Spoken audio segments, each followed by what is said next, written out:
Hello my dear friends, नमस्ते, आदाब, सत श्री अकाल। कैसे हो आप सभी? आई होप आप सभी बिल्कुल ठीक होंगे।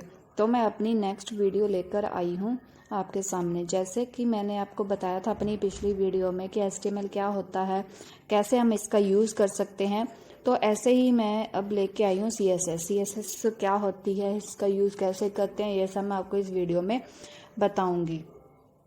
CSS क्या करती है कि जैसे कि कोई हमारा वेब पेज है, उसको एक रीडिज़ाइन करने के लिए, एक अच्छा लुक देने के लिए हम इसका प्रयोग करते हैं। इसमें क्या होता है कि जैसे हम स्टाइल दे देते हैं, स्टाइल के अंदर अपनी जैसे टेक्स्ट का कलर देना हो या बॉडी को कोई कलर देना हो, तो ऐसे हम बहुत सारी चीज़ें कर सकते हैं। इमेज का साइज छोटा बड़ा, ईच एंड एवरीथिंग हम अपनी इसमें कर सकते हैं। तो CSS क्या होती है? CSS क्या है? CSS एक केस कार्डिंग स्टाइल शीट है। तो इसमें क्या है, कमेंट देते हैं, कमेंट को हम स्टार्ट करते हैं इस ब्रेसिस से और क्लोज करते हैं इस ब्रेसिस के साथ। तो इसमें क्या है कि अब सिंटैक्स आता है इसमें। जैसे सिंटैक्स में सिलेक्टर डेक्लरेशंस हैं। तो सिलेक्टर क्या होता है, जैसे H1 हमारा एक सिलेक्टर है, किसी भी तरह का कोई भी सिलेक्टर हम यूज़ कर सकते हैं इसमें, ठीक है। H1 हो सकता है, क्लास दे सकते हैं हम, ठीक है। ये क्या हो गया, हमारा एक सिलेक्टर हो गया। ऐसे ही क्या है, डेक्लरेशंस है, और डेक्लरेशंस के अंदर क्या होती है, हमारी प्रॉपर्टीज़ होती हैं और वैल्यू होती है। जैसे कलर क्या है, हमारी प्रॉपर्टी है, और उसमें हम क्या कलर फिल कर रहे हैं वो इसकी क्या होगी, वैल्यू होगी। ऐसे ही फॉन्ट साइज़ है, फॉन्ट साइज़ हमारी प्रॉपर्टी होगी, एंड उसमें क्या वैल्यू, जैसे 12 पिक्सल है, वो क्या होगी, इसकी वैल्यू होगी। यही सभी का फॉर्मेट रहता है। ये सब कुछ करली ब्रेसेस के अंदर ही आता है। तो अभी मैं आपको बताऊंगी कि यह नेक्स्ट कि हमारी कितनी टाइप की जो हमारी CSS वो होती है। CSS जो है हमारी 3 तरह की होती है, ठीक है। इनलाइन CSS होती है, एक्सटर्नल CSS होती है, एंड इंटरनल CSS होती है। जो इनलाइन CSS होती है हमारी, उसका यूज़ हम करते हैं, जो ये होता है कि एट्रीब्यूट्स के अंदर, इनसाइड HTML के अंदर ही होती है। जैसे कि H1 टैग के अंदर मैंने पिछली वीडियो में लिखा था स्टाइल, उसका बैकग्राउंड दिया था, ठीक है। तो ऐसे ही क्या है, इंटरनल CSS जो होती है वो हमारी हेड टैग के अंदर होती है। हेड टैग के अंदर हम स्टाइल टैग का यूज़ करके उसके अंदर हम अपनी इंटरनल CSS का यूज़ कर सकते हैं। ये सिर्फ एक सिंगल पेज के लिए ही डिफ़ाइन होती है। जैसे मान लो मैंने बहुत सारे पेजेस का वेब पेज क्रिएट किया हुआ है, तो वो उसमें ये चीज़ यूज़ नहीं होगी। ये सिर्फ एक पर्टिकुलर पेज पे ही हम यूज़ कर सकते हैं। तो ऐसे ही क्या है, मेरी जो एक्सटर्नल CSS है वो क्या करती है, मल्टीपल पेजेस पे यूज़ होती है। जैसे कि इसमें हम क्या करते हैं कि हेड टैग के अंदर, ठीक है, हेड टैग के अंदर एक लिंक प्रोवाइड करवा देते हैं अपनी CSS फाइल का, ठीक है। हम क्या करते हैं, एक सेपरेट CSS फाइल क्रिएट करते हैं, और उस सेपरेट CSS फाइल को हम इंक्लूड करवा देते हैं अपने पेजेस के अंदर। हमें अपने मेन पेजेस के अंदर कोई CSS लगाने की ज़रूरत नहीं पड़ती है, ठीक है। अब क्या है, हमारे CSS के सिलेक्टर है। वैसे तो 3 तरह के हैं, वैसे इसमें हम बता रही हूँ आपको सभी, ठीक है। जो सिंपल सिलेक्टर होते हैं वो क्या करते हैं, select element based on name ID class. मतलब हम अपने जो भी टैग्स ले रहे हैं हम उनको एक स्पेसिफाई नाम दे सकते हैं, ID दे सकते हैं और उसकी क्लास दे सकते हैं। ऐसे नेशनल सिलेक्टर्स होते हैं। ये क्या करते हैं, ये एलिमेंट्स जो है जो बेस्ड होते हैं स्पेसिफिक रिलेशन के बीच में, ठीक है। और जो प्रोसीडो क्लास सिलेक्टर्स हैं, ये क्या करते हैं, select element based on a certain state. जो प्रोसीडो एलिमेंट सिलेक्टर्स होते हैं, ये क्या करते हैं, सिलेक्ट करते हैं and style A part of an element. जो एट्रीब्यूट सिलेक्टर्स होते हैं, ये क्या करते हैं, select element based on an attribute और एट्रीब्यूट वैल्यू। जैसे मैंने आपको बताया था कि ये इसका एट्रीब्यूट हो गया, मतलब कि कलर एट्रीब्यूट है, एंड वैल्यू उसकी रेड होगी, ठीक है। ऐसे ही ये इन चीज़ों पे डिफाइन होती हैं। तो इन सभी से हम क्या करते हैं, इन सिलेक्टर के यूज़ करके हम अपना एक CSS का पेज क्रिएट कर लेते हैं, ठीक है। इसी से क्या है, हम जो ID क्लासेस वगैरह है, इससे क्या होता है कि मोर हमें एक ही क्लास, अगर हम सभी पेजेस में एक क्लास डिफाइन करते हैं तो एक ही तरह की CSS हमें प्रोवाइड हो जाती है। उसके लिए हमें ये नहीं कि हमें सेपरेट लिखना पड़ेगा, ठीक है। तो एक ही उस चीज़ से हमारी ये सभी चीज़ें डिफ़ाइन हो जाती हैं।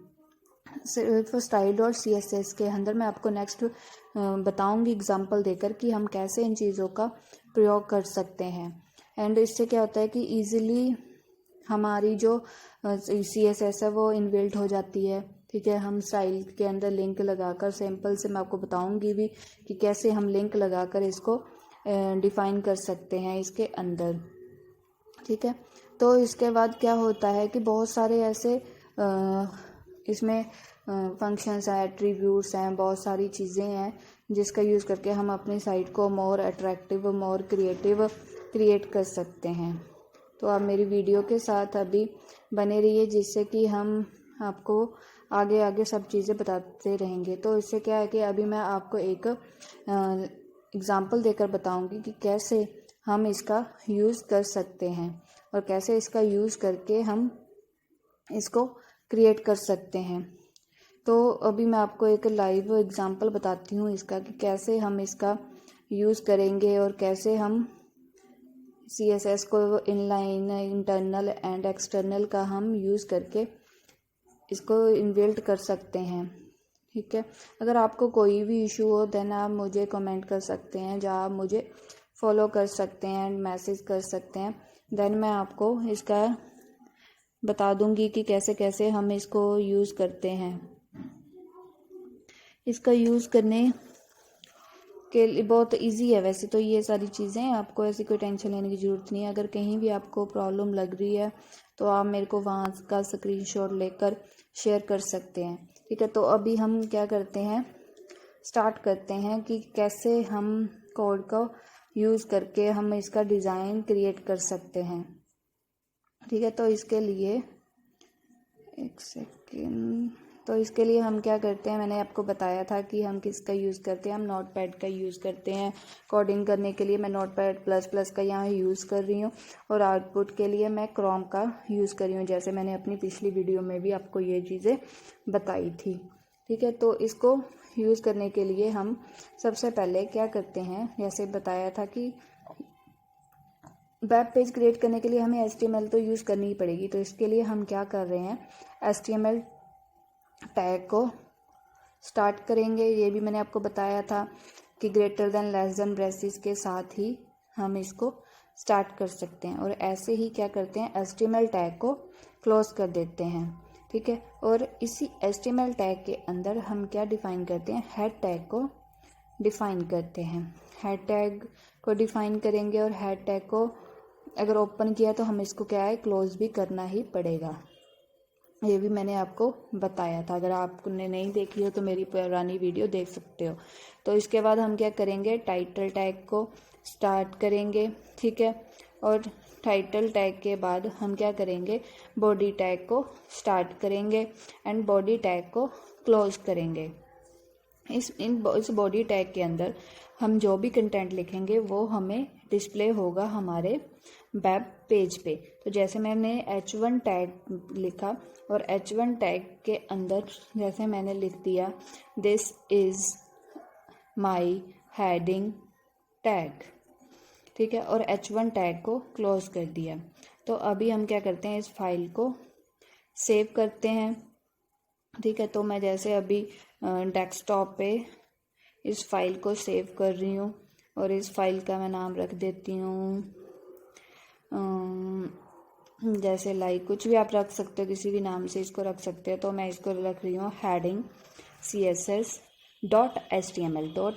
आपको पता ही है, ठीक है, कि जो HTML की फाइल होती है वो .html एक्सटेंशन के साथ ही सेव होती हैं। तो अभी हम ओपन करके इसकी आउटपुट देख लेते हैं कि हमें क्या आउटपुट मिल रही है।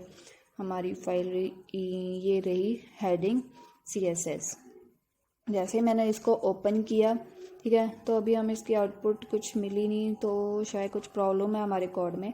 एक बार हम चेक कर लेते हैं अपने कोड को, ठीक है। तो यहाँ पे क्या प्रॉब्लम आ रही है, this is a heading tag. हाँ, यहाँ पे हमने क्या टाइटल टैग को क्लोज नहीं किया हुआ है, ठीक है। ऐसे आप करके देखोगे तो आपको भी धीरे धीरे पता चल जाएगा कि कहाँ क्या प्रॉब्लम हो रही है। तो मैं यहाँ लिख देती हूँ दिस इज़ अ टाइटल, ठीक है, एंड मैंने सेव किया एंड अभी मैं चेक करूँगी तो मुझे यहाँ शो हो जाएगा, होगी हमारी this is my heading tag. And ऐसे ही हम क्या करेंगे, ऐसे मैं इसके अंदर मैं आपको बता रही हूँ कि इनलाइन सीएसएस क्या होती है, ठीक है। जैसे अभी मैंने इसके अंदर लिखा स्टाइल इक्वल्स टू, ये आपको पता है कि इन्वर्टेड कॉमास के अंदर ही हम अपनी स्टाइल को डिफाइन करते हैं। तो मैंने दिया यहाँ पे background colour equals to red, ठीक है। एंड ये जो है, ठीक है, ऐसे हमारा आ गया है और सेमीकोलंस के बाद ही हम इसको बंद करते हैं, ठीक है। तो इससे क्या होगा कि जो ये मेरा H1 टैग है इसका बैकग्राउंड कलर क्या हो जाएगा, रेड हो जाएगा, ठीक है। तो अभी हम इसके आउटपुट देख लेते हैं, सेव करते हैं फाइल को एंड देन चेक करते हैं, ठीक है, ये होगी। तो ये क्या है, जो भी हम H1, जैसे मैंने H1 टैग के अंदर स्पेसिफाई एक टैग को स्टाइल दी है, तो इसका मतलब क्या है कि ये मेरी कौन सी हो गई, इनलाइन CSS हो गई। अब जैसे मैं दे रही हूँ H2 टैग के अंदर स्टाइल इक्वल्स टू, ठीक है, बैकग्राउंड कलर, इसमें भी बैकग्राउंड कलर आपको जैसे बताया कि इन्वर्टेड कॉमर्स के अंदर ही लगाना है, ठीक है। यहाँ मैं दे रही हूँ ब्लू, ठीक है, और सेमी कॉलन, इसको बंद कर रही हूँ, ठीक है। यहाँ मैं कुछ भी दे रही हूँ जैसे this is my heading H2 tag, ठीक है, और इसको क्या है, बंद कर दी हूँ H2 टैग को। अब हम आउटपुट इसकी देख लेते हैं क्या आ रहा है। तो इसमें क्या होगा कि कलर चेंज हो जाएगा इसका सेकंड टैग का, तो इसमें क्या आ जाएगा, ब्लू, ठीक है।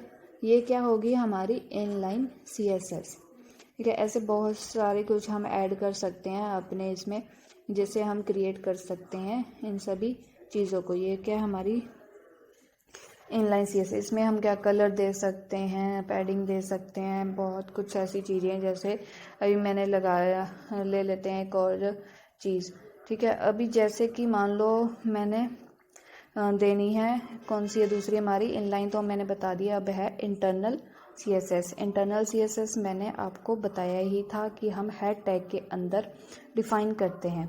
जैसे अभी मैंने इसके अंदर क्या किया, स्टाइल टैग को ओपन कर लिया एंड स्टाइल टैग को क्लोज कर लिया। तो अभी क्या है, जो भी हम CSS इस टैग के अंदर देंगे, ठीक है, वो सिर्फ पर्टिकुलर इसी पेज के लिए ही डिफाइन होगी, ठीक है।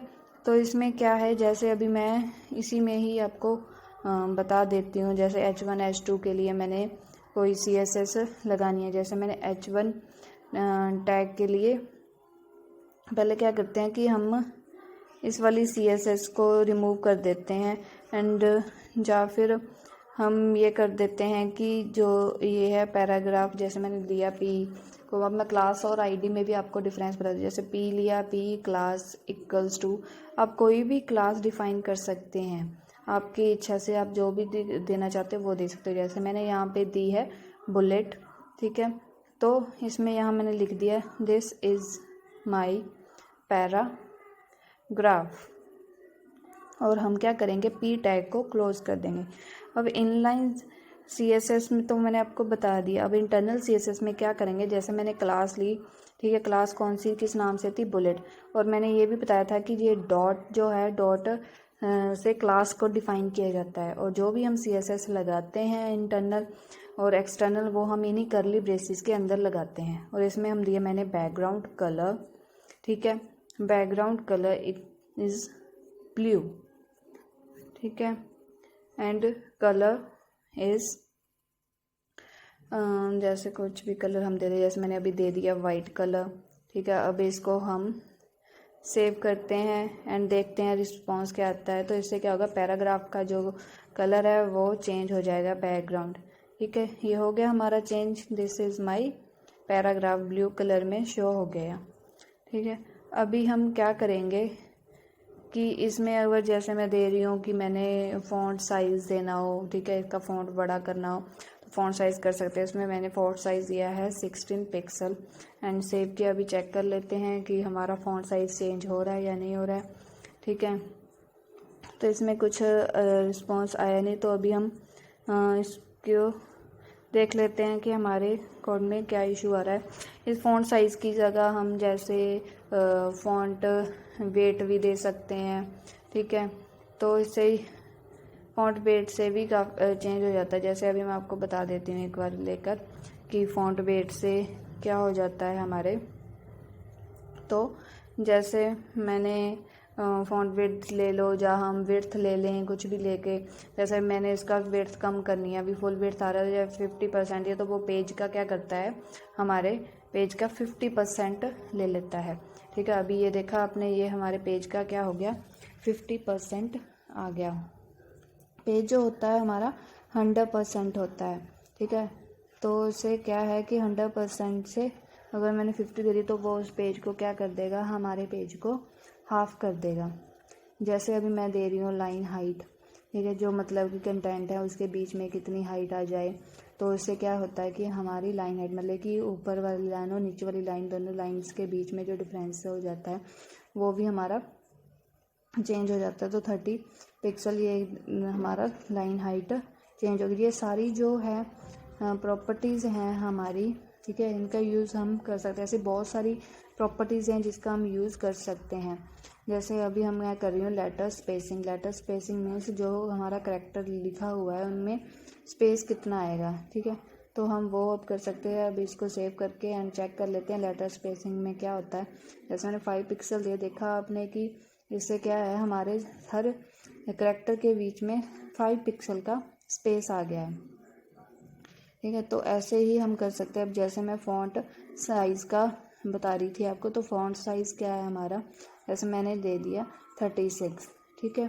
तो इसको अब सेव करते हैं, ठीक है। तो अभी चेक करेंगे हम फ़ॉन्ट साइज़, देखना आप चेंज हो जाएगा। हो गया, ये क्या हो गया हमारा 36 पिक्सल हो गया है। इससे क्या है कि फ़ॉन्ट साइज़ दे दो, फ़ॉन्ट वेट दे दें हम, है ना। अगर कई बार होता है कि हमारे पास स्पेस उतनी होती है कि हम फ़ॉन्ट साइज़ नहीं दे सकते, तो हम फ़ॉन्ट वेट से उस फ़ॉन्ट को अट्रैक्टिव कर सकते हैं, ठीक है। तो फ़ॉन्ट वेट में भी यही है कि वो उसको उसका साइज़ को ठीक करता है एंड कई बार उसका मतलब कि उसको as a bold type show कर देता है। तो हम इसके लिए लिखते हैं फ़ॉन्ट वेट, जैसे मैंने दे दिया इसको 600 पिक्सल, ठीक है। तो अभी हम चेक करते हैं कि कैसे होता है। तो अभी मैंने उसका कम कर दिया है, ठीक है। तो अभी देखते हैं, ठीक है। तो ये क्या है, लाइक है थोड़ा सा पैराग्राफ जो है हमारा थोड़ा सा बड़ा हो गया। अगर मैं इसको पिक्सल्स को हटा के आपको दिखाती हूँ तो आप देखोगे कि ये, अभी इसको रिफ़्रेश करके आपको बताती हूँ, देखो हो गया ना।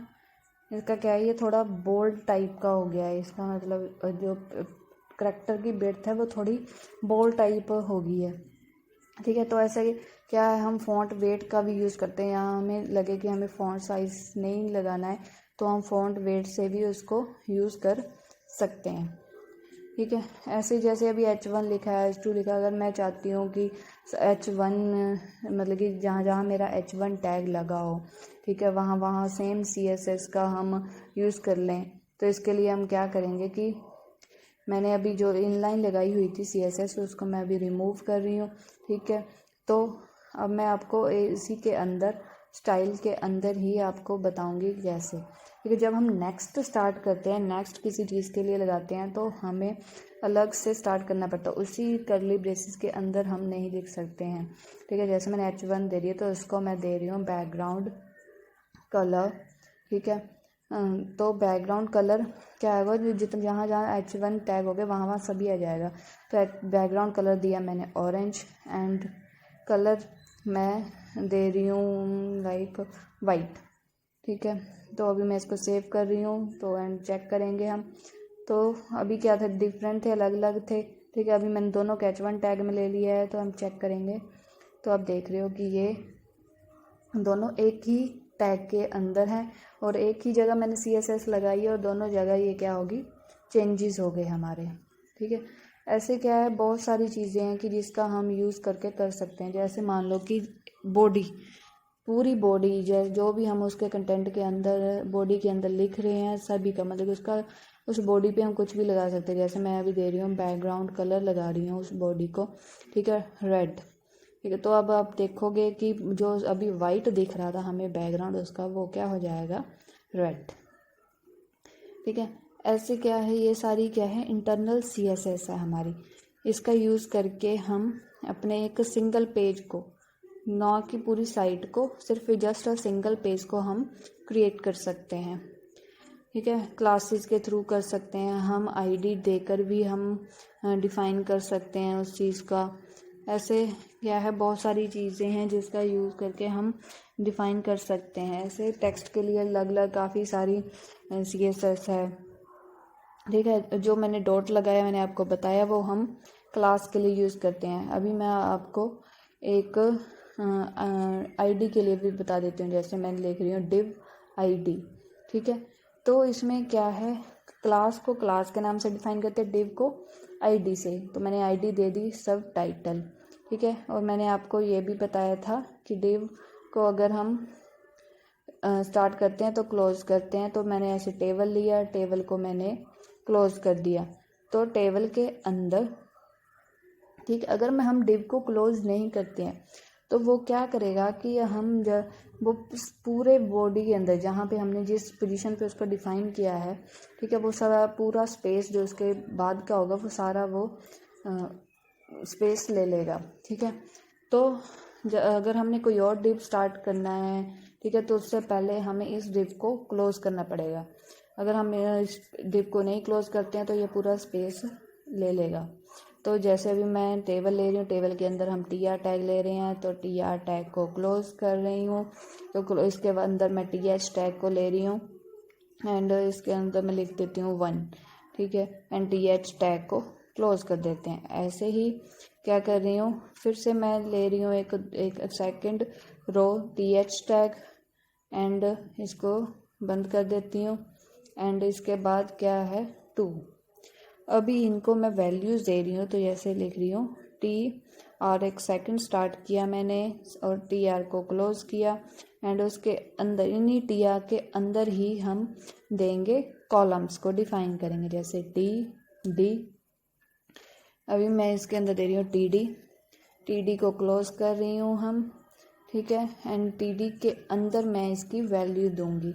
जैसे मैंने 1 को 1 दे दिया, ठीक है। अभी हम चेक कर लेते हैं कि कैसा आ रही है आउटपुट, ठीक है। अब देख रहे हो आप 1 के अंदर 1 एंड ऐसे ही हम क्या करेंगे, दूसरे td को भी डिफाइन कर देंगे।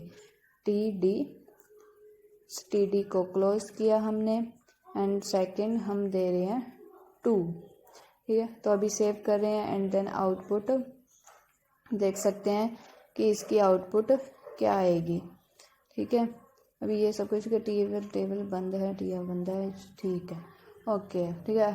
तो अभी जैसे मैंने आईडी है, ठीक है, अब मैं आईडी को डिफाइन करूँगी और आईडी को बताऊँगी कि कैसे। आईडी को हम डिफाइन करते हैं हैश, और मेरी आईडी कौन सी थी, सब टाइटल, ठीक है। तो ब्रेसेस मैंने स्टार्ट की, तो इसके अंदर मैं दे रही हूँ जैसे इसको बैकग्राउंड कलर, ठीक है। तो बैकग्राउंड कलर जैसे मैंने दे दिया वाइट, ठीक है। तो अभी सेव करते हैं एंड देखते हैं कि क्या आ रहा है इस div को। तो अभी वैसे मैंने चेक किया तो ये क्या आ गया, बैकग्राउंड कलर, ओके। तो अभी इस बैकग्राउंड को हम दे रहे हैं विड्थ देने से क्या है, जैसे मान लो मैं 50 पिक्सल देती हूँ, ठीक है। तो 50 पिक्सल ये पेज तो शायद 10 कुछ समथिंग की विड्थ का होगा, तो इसने उसका 50 पिक्सल इतना उठाया। अगर मैं इसी को हर % में देती हूँ, % में देने से क्या होता है कि हमारी जो पेज है वो थोड़ा रिस्पॉन्सिव रहता है।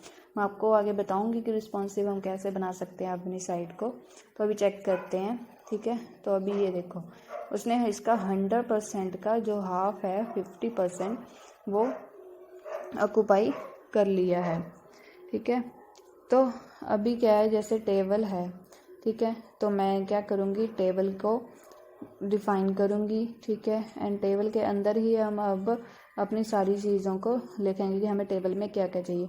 जैसे मैं दे रही हूँ बॉर्डर को दे रही हूँ जैसे कितना देना है, 1 पिक्सल सॉलिड, ठीक है, ब्लैक। अब हम इसको बंद कर देंगे, सेमीकोलन, चेक करते हैं इसकी आउटपुट क्या आ रही है। ठीक है, तो अभी रिफ्रेश किया मैंने, तो आप देख रहे हो कि इसको लग गया है बॉर्डर। ठीक है, आप कुछ भी दे सकते हो, इसकी वेट को बढ़ा सकते हैं, है ना, सॉलिड की जगह आप डॉटेड कर सकते हैं, इसका कलर चेंज कर सकते हैं। जैसे अभी मैंने 3 पिक्सल किया और मैं अभी चेक कर देती हूँ कि क्या आ रही है आउटपुट। तो अभी आप देख सकते हो कि इसका बॉर्डर का कलर चेंज हो गया। तो इससे क्या हो रहा है कि ये हम कुछ भी डिफाइन कर सकते हैं, यहाँ सॉलिड की जगह डॉटेड लिख सकते हैं, कुछ भी करके हम इसको क्रिएट कर सकते हैं। तो ये कौन सी होगी हमारी इंटरनल CSS। ऐसे हम हैशटैग का यूज़ करके हम आईडी को डिफाइन कर सकते हैं। अभी आप देख सकते हो कि कैसे हम इंटरनल CSS का यूज़ करते हैं। ठीक, अगर आपको यहाँ तक कोई प्रॉब्लम हो तो आप मुझे बता सकते हो। ऐसे बहुत सारी चीज़ें हैं जिसका हम यूज़ करके क्रिएट कर सकते हैं। बहुत सारी CSS है जिससे हम और अट्रैक्टिव कर सकते हैं। इसकी विड्थ दे सकते हैं, हाइट दे सकते हैं पेज की, ठीक है, डिव की हाइट डिफाइन कर सकते हैं, उसका फ़ॉन्ट का कलर चेंज कर सकते हैं, फ़ॉन्ट साइज़ दे सकते हैं। फ़ॉन्ट की बहुत सारी ऐसी प्रॉपर्टीज़ हैं जिसका हम यूज़ कर सकते हैं, जैसे पैडिंग कर सकते हैं। तो मैं ये सब चीज़ें आपको अभी बताऊंगी कि कैसे कैसे होती है। अगर आपको और चीज़ें सीखनी है तो आप मुझसे पूछ सकते हो। जैसे अभी मैंने उसको बॉर्डर दिया था, ठीक है, तो बॉर्डर का हम कलर भी चेंज कर सकते थे, सिंपल बॉर्डर कलर भी दे सकते थे। अब जैसे मैं अभी करती हूँ कि अब एक्सटर्नल की तरफ चलते हैं, तो एक्सटर्नल के लिए मैंने ऐसी फाइल को ही कॉपी कर लिया, ठीक है, और मैं एक फ़ोल्डर क्रिएट कर रही हूँ। ठीक है, जैसे भी मैंने फ़ोल्डर क्रिएट कर लिया, न्यू पर जाकर फ़ोल्डर का मैंने नाम दे दिया जैसे HTML। ठीक है, HTML के अंदर मैंने फ़ाइल बनाई हुई मैं उसको पेस्ट कर देती हूँ। इसी HTML यहाँ पे मैंने जो फ़ोल्डर बनाया है उसी के अंदर मैं अब एक न्यू फाइल क्रिएट करूँगी। ठीक है, जिसका नाम दे दूँगी मैं style.css के नाम से क्रिएट कर लूँगी। ये मैं किस लिए यूज़ कर रही हूँ, ये मैं एक्सटर्नल CSS के लिए यूज़ कर रही हूँ। इसको भी मैं HTML फोल्डर के अंदर सेव कर दूँगी style.css। जैसे HTML के लिए कर रहे थे हम .html, वैसे ही CSS के लिए हम यूज़ करते हैं style.css। अगर हम सेपरेट CSS का यूज़ कर रहे हैं तो हम इसके लिए .css एक्सटेंशन का यूज़ करेंगे। एंड अब मैं इसको सेव कर रही हूँ। ठीक है, अभी इसके अंदर क्या कर रहे हैं हम कि CSS, जो भी CSS हम इसके अंदर लगाएंगे, ठीक है, उसको बस जस्ट हम लिंक करवाएंगे अपने पेज के साथ। ठीक है, तो इससे हो जाएगा। जैसे मैं पूरी बॉडी को कलर चेंज कर रही हूँ, बैकग्राउंड कलर, बॉडी का बैकग्राउंड कलर, ठीक है, कोई भी आप कलर दे सकते हो, जैसे मैं दे रही हूँ ग्रे। ठीक है, एंड उसके बाद मैंने कौन से वहाँ पे टैग लगाए हुए थे, H1 टैग को भी मैं दे सकती हूँ क्या, फ़ॉन्ट साइज़ आप कुछ भी दे सकते हो। जैसे मैंने अभी दिया 28 पिक्सल। ठीक है, एंड कलर उसका क्या होगा, उस H1 टैग का कलर क्या हो जाए मेरे का, जैसे अभी मैंने क्या लगाया हुआ है H1 टैग्स के लिए वाइट, तो मैं अभी दे रही हूँ इनको ब्लैक कलर। ठीक है, ब्लैक से ग्रे पे ब्लैक दिखेगा नहीं, तो वो चलो ब्लैक ही दे देते, फिर फ्लैश चेक कर लेते, तो उसका बैकग्राउंड कलर चेंज कर देते हैं हम। ठीक है, H1 टैग का तो बैकग्राउंड कलर मैं दे रही हूँ रेड पे ब्लैक, ठीक रहेगा, दिख जाएगा। सेव कर रहे हैं। ठीक है, अभी क्या कर रहेंगे हम कि इस हेडिंग CSS फाइल को ओपन करेंगे। ठीक है, अभी जितनी भी मैंने इसमें CSS लगाई है, ये मैं सारी CSS को क्या करूँगी, रिमूव कर दूँगी। ठीक है, तो इसको रिमूव कर दो या आप कमेंट कर दो, आपकी चॉइस है। ठीक है, तो मैं अभी इसको क्या कर रही हूँ कि सोच रही हूँ कि कमेंट करने से बेटर है कि मैं इसको रिमूव कर देती हूँ। मैं आपको अगली वीडियोस में बताऊँगी कि कैसे हम इसको कमेंट कर सकते हैं। और ठीक है, CSS के कौन कौन से कमेंट है, HTML में कौन कौन से कमेंट्स है, सभी मैं आपको बताऊँगी। तो अभी मैंने आपको बताया था एक्सटर्नल के लिए हमें हेड टैग के अंदर क्या करना पड़ता है, लिंक देना पड़ता है अपनी style.css पेज का। ठीक है, तो इसका लिंक देने से क्या होगा, जहाँ जहाँ हमें ये लिंक देंगे तो वो ऑटोमेटिकली वहाँ से हमारी CSS जो है वो हमारे पेज पे आ जाएगी। तो अभी इसके लिए कौन सा टैग यूज़ करें हम, लिंक टैग का यूज़ करें। लिंक REL से क्या होता है, वो रिलेशन डिफाइन करता है। ठीक है, रिलेशन किस टाइप का ही इनका इस लिंक का रिलेशन है। ठीक है, तो इसमें लिख रही हूँ मैं स्टाइल। ठीक है, स्टाइल स्टाइल स्टाइल इससे क्या होता है, ये रिलेशन बताता है स्टाइल। फिर मैं स्टाइल शीट का डिफाइन करेंगे हम, यहाँ पे स्टाइल नहीं करेंगे, स्टाइल शीट। ठीक है, स्टाइल शीट के, और ये मैंने पहले ही बताया कि सबको हम क्या करेंगे, इन्वर्टेड कॉमर्स के अंदर ही देंगे। स्टाइल टाइप, टाइप हमारी किस तरह की हमारी टाइप है, तो इसको क्या लिखेंगे, text/CSS। ठीक है, text/CSS क्या है, हमारी ये टाइप है। इसके बाद हम क्या करेंगे, हैरिफ। हैरिफ का मतलब क्या होता है, लिंक प्रोवाइड करता है कि कहाँ पे हमारा जो फाइल है वो है। जैसे मैंने HTML फोल्डर के अंदर हमारी वो फाइल है। ठीक है, तो HTML/style.css। ठीक है, तो इसको बंद कर देते हैं। यहाँ थोड़ी सी चेक करते हैं कि क्या है यहाँ। अच्छा, यहाँ इन्वर्टेड कॉमर्स क्लोज नहीं, अभी ठीक है। ठीक है, तो अभी हम चेक कर लेते हैं कि क्या हमारी वो फाइल चेंज हुई है। तो हम क्या करेंगे, अभी हमारी फ़ाइल चेंज नहीं हुई है, तो इसके लिए हम क्या करेंगे कि वहीं पे जाके हम उस फाइल को ओपन करेंगे। मैं दूसरी फाइल पे चेक करी थी, इस फाइल को हम डायरेक्ट ब्राउज़र पे ओपन करेंगे तो हमारी जो है स्टाइल अभी नहीं लगी है, इंक्लूड नहीं हो पाई है अभी तक हमारी वो स्टाइल फाइल। तो इसमें चेक करते हैं, शायद हमारे पाथ में प्रॉब्लम है। अभी सेव करके देखते हैं कि क्या प्रॉब्लम आ रही है। प्रॉब्लम तो इंस्पेक्ट करके हम देख सकते हैं कि हमारा एक्चुअल में पाथ क्या बन रहा है वहाँ पे। ठीक है, तो इसका पाथ चेक करने के लिए हम देखते हैं हेड टैग के अंदर ही हमने स्टाइल लिंक लगाया है, तो यहाँ पे क्या लिंक बन रहा है हमारा। ओह, यहाँ पे देखो हमारा ये लिंक प्रॉपर नहीं बन पा रहा है। तो इसका क्या है कि हमारा फोल्डर कहाँ पड़ा है ये आपको पता ही है। ठीक है, तो अभी क्या है, ये बन गया है हमारा लिंक। तो कुछ ऐसा ही हमारा लिंक बनना चाहिए। तो अभी हम चेक कर लेते हैं, तो इसको हटाकर देख लेते हैं कि क्या बन रहा है हमारा लिंक। इसमें क्या होता है, लिंक्स वगैरह में ही प्रॉब्लम हो जाती है। तो अभी भी क्या है कि ये नहीं बन पाया, पेज ही फाउंड नहीं हो रहा है। तो अच्छा, HTML फोल्डर का नाम 2 टाइम्स आ रहा है। तो अभी मैं क्या करती हूँ, यहाँ से मैं रिमूव ही कर देती हूँ इसको HTML को, और एंड सेव करते हैं एंड देन चेक करते हैं हम कि क्या आ रहा है हमारा। तो अभी नहीं आया, तो इसमें यहाँ पे क्या आ रही है, अभी ये आ रही है style.css। ये क्या 2 टाइम्स हमारी style.css आ रही है। तो इसको अभी मैं रिमूव करके देखती हूँ कि क्या ये URL चल भी रहा है, यहाँ फाइल है हमारी, यहाँ फाइल तो है। तो मैं करती हूँ इसको पूरे को ही मैं कॉपी करके लगा के देख लेती हूँ कि यार ये चलती है यहाँ पे या नहीं, या फिर कोई और प्रॉब्लम है। ठीक है, तो मैं ये 2 टाइम्स आ गई है, सॉरी। तो इसको हम क्या करते हैं, रिमूव कर देते हैं। तो अभी यहाँ पे मैं लिंक्स डायरेक्ट प्रोवाइड करवा रही हूँ, तो यहाँ पे दिया मैंने, सेव किया एंड चेक कर लेते हैं कि क्या आउटपुट आ रही है। तो आउटपुट देखने के लिए देख सकते हैं, हाँ अभी हमारी CSS चल गई। तो हमारे क्या है, थोड़ा पाथ का इशू हो रहा है कि फाइल को प्रॉपर पाथ नहीं मिल रहा है। तो अभी हम चेक कर लेते हैं पाथ भी। ठीक है, तो इसके लिए क्या है, अभी हम आपको यहाँ से पाथ भी पता चल जाएगा कि हम कैसे किसी फाइल का पाथ देते हैं। ठीक है, तो आप देखते रहिए इसको कि हम कैसे करते हैं। ठीक है, अभी भी क्या है, ये गलत आ रहा है। तो अब यहाँ से चेक कर सकते हो, देखो यहाँ पे ये गलत आ रहा है, तो अभी ये नहीं चल रहा है। ठीक है, तो अभी फिर से देखते हैं कि इसमें क्या इशू आ रहे हैं। ठीक है, अगर ये हटा दें देन सेव करें तब क्या आता है, तब भी शायद हमारा नहीं चलेगा ये।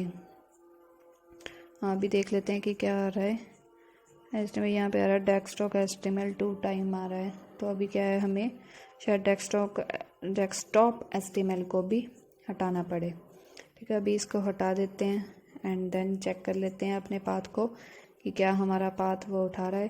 जो ये स्लैश होते हैं, ये से क्या होता है कि यहाँ हमें बहुत ज़्यादा फाइल का पाथ देना पड़ता है, तो उसके लिए क्या है कि जस्ट हम स्लैश से आगे वाला वो ऑटोमेटिकली उठा लेता है। तो अभी इसको हटा के देख लें, क्योंकि ये एक ही रूट पे पड़ी है तो शायद हमें ऐसे ही देना पड़ेगा इसका पाथ, या चल पड़ा ये, क्योंकि ये दोनों चीज़ें एक ही पाथ पे पड़ी हैं तो इसके लिए हमें स्लैश लगाकर डिफ़ाइन करने की कोई ज़रूरत नहीं। तो अभी देखा आपने कि जस्ट ए सिंपल मैंने लिंक दिया और जो मेरी फाइल है वो इसमें यहाँ पे इंक्लूड हो गई। जो भी मैंने style.css के अंदर लगाया था, ठीक है, वो सब कुछ यहाँ पे डिफ़ाइन हो रहा है ऑटोमेटिकली। उसने वहाँ की CSS हमें इस पेज पे लगा दी। ऐसे क्या है, सिर्फ जस्ट लिंक से हम किसी भी पेज पे अपनी CSS को इंक्लूड करवा सकते हैं। तो अभी आप देख सकते हो कि ऐसे क्या है कि जैसे CSS से ना तो हमारी मैसिव होगा पेज, ठीक है, तो जो हमारी CSS है वो अलग पेज पे डिफ़ाइन हो रही है। यहाँ पे जस्ट हमारा कोड शो हो रहा है कि हमने क्या क्या उस पेज में किया हुआ है, ठीक है। तो इससे क्या है कि एक तो फाइल हमारी ठीक बन जाती है, ठीक है, ऊपर से क्या है थोड़ा मैसिव सा भी नहीं लगता है हमारा कोड। CSS अलग से लगी है, कोड अलग से, जस्ट हमने क्या करना है, ये वाला लिंक इंक्लूड करवाना है अपने पेज पे और बस हमारा ये रन कर जाती है फाइल, ठीक है। style.css का यही बेनिफिट है कि इसमें हम कोई भी, जैसे वहाँ पे हम कोई भी क्लास इंक्लूड करें, चाहे वो हम 10 पेजेस में इंक्लूड करवा रहे हैं, जस्ट ये लिंक हम देंगे और जहाँ पे वो क्लास लगी होगी, यहाँ पे ये टैग लगे होंगे, ऑटोमेटिकली वो वहाँ का colour same as it is हमारा कर देगा। आई होप आपको ये सारी चीज़ें पता चल गई होंगी, ठीक है। तो अगर आपको